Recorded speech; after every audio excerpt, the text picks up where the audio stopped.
साल तक आप सरकार में रहे हैं, हमारे देश में मुसलमान इतना गरीब क्यों है?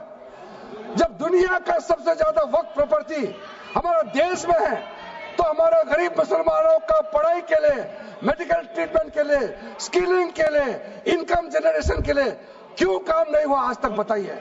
ये दुनिया का सबसे बड़ा वक्त प्रॉपर्टी अगर हिंदुस्तान में है, तो उस प्रॉपर्टी से गरीबों का उत्थान के लिए, लोगों का भला के लिए अगर ये सरकार नरेंद्र मोदी जी के नेतृत्व में गरीब मुसलमानों के लिए काम कर रहा है, तो इसमें आपत्ति क्यों होना चाहिए? आप लोग बताइए।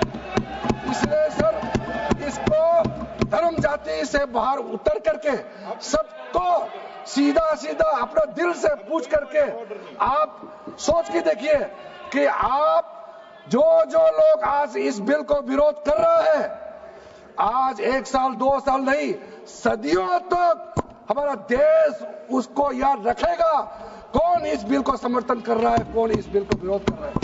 आज चंद वोट के लिए, सत्ता के लिए हमारे मुसलमानों को आपने 70 साल से ज्यादा वोट बैंक बना करके गुमराह किया है। कितना और गुमराह करना चाहते हैं? अब हमारा देश में वोट बैंक का राजनीति नहीं चलेगा। इसलिए मैं कहना चाहता हूं, जब हमारा देश में इतना वक्त प्रॉपर्टी है, तो इसको हम बेकार में पड़ा रहने नहीं दिया जा सकता है। गरीब मुसलमानों के लिए, आम मुसलमानों के लिए इस्तेमाल करना ही पड़ेगा। उसके लिए आज का ये वक्त संशोधन बिल जरूरत है। अध्यक्ष महोदय जी।